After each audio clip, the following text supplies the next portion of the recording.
I want to talk to you about the internal conflict that comes with doing the right thing. Over the weekend, I had an emotional moment because the 30th of July happens to be both my youngest son's birthday and my grandmother's birthday, my only living grandparent. She turned 96, my son turned 14. And over the years, as you can imagine, there's been a lot of times where we celebrated my grandmother's birthday. It took precedence over my son's birthday, right? He either had to celebrate his birthday earlier, later, or without his friends, because my grandmother lives in Louisiana. The other thing is that we have a family reunion every other year on that exact same weekend. So oftentimes, if we're not in Louisiana for a family reunion, we are in Louisiana on that weekend to celebrate my grandmother's birthday. And so this year, last year actually, my son told me what he wanted to do the following year on his birthday, right? And so I let him, because oftentimes he doesn't get a chance to celebrate his birthday with his local friends because we're out of town, which makes sense, right? And I knew that that was the right thing to do.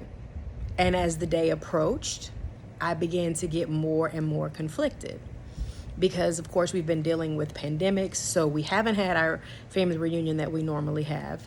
It's a huge family reunion. Two of my grandmother's sisters have more than 12 kids. One of them has like 16 or something, so a lot of family.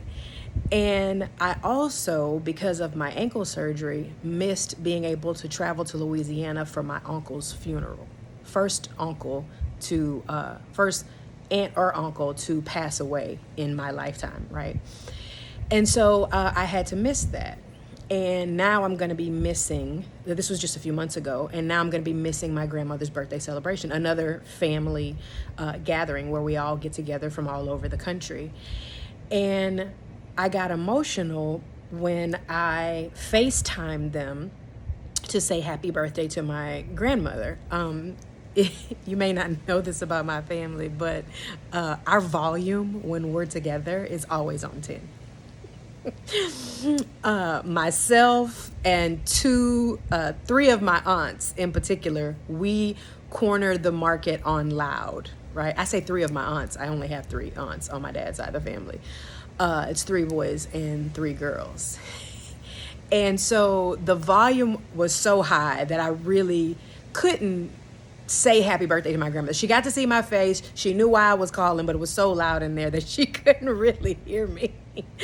And so I hung up the phone with that conflicted feeling, but still knowing that I had made the right decision. You know, I was in the middle of blowing up balloons for my son's birthday. One of his friends was already over because he had spent the night. And, my father-in-law and his wife were coming over, and, a couple other family members. So I was cooking and things like that. And, a flood of emotion came over me. And I realized I need to share and let people know that you can still feel conflicted even when you're doing the right thing. Even when you're in the right position with the right people doing the right actions, you can still feel emotionally attached to the tradition of who you were and what you used to be. And it's perfectly fine. It's perfectly okay. It doesn't mean that you made a mistake. In this particular scenario, it doesn't mean that my family is mad at me because I was unable to be there for my uncle's funeral and now my grandmother's birthday celebration. My aunt, the wife of the uncle who passed away, literally almost had to fuss at me and was like, Alana, I told you, I understand. You can't physically travel all the hours in a vehicle to Baton Rouge for your uncle's funeral in the condition that your ankle is in. Especially considering this was my second go around with this ankle. I don't know if you guys know that. But even though that was the truth, even though I physically was prohibited from traveling. It was not the best thing for me. I still desperately wanted to be there, right? And then seeing the photos and videos of all of my cousins, and of course, you know, it seems like everybody is there except for you, right? Even though I had great reason, it still felt like, but maybe I could have done something. What if I just would have ridden in the car, you know, with my foot up, and you know, and it's like, okay, yeah, but what about when you got to stop to go to the bathroom? That's chaos, and that's causing trouble for all the other people that have to take care of me. I digress. So even when I knew I was doing the right thing, putting my health of my ankle before that road trip, putting my son's desire to spend his birthday with his friends here in the place where he lives, where we live, I still felt conflicted. I still grieved not being able to be present in another place when I knew for certain that my presence was needed where I was more than anything else. I let myself grieve. I let myself feel the loss. I let myself be mortal, right? I let myself be human, mortal. I let myself be human, and I let myself feel the emotion of, you know, not being able to be there with my family on both of those occasions. And I simultaneously allowed myself to be present in the areas where I was. I let myself be present and happy and excited about my son celebrating his 14th birthday with his friends and his family.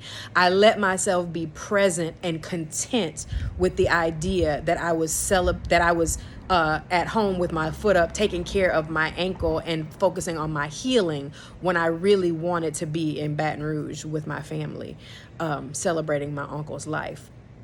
And so as you navigate through life, as you journey, as you spend time with yourself, and you grow, and you climb inside that scary place that is your mind, I want you to remember that the emotion or sadness or grief in your life being present still does not mean you're on the wrong track. And if anything, the presence of you grieving where you are not able to be is the confirmation of growth, because you made the decision despite the fact that you knew you were going to have to grieve not being able to be present in all the places at all the times all at once. So here's your sign to love on yourself. Allow yourself to grieve, and also allow yourself to celebrate making different choices as life ebbs and flows. I love you.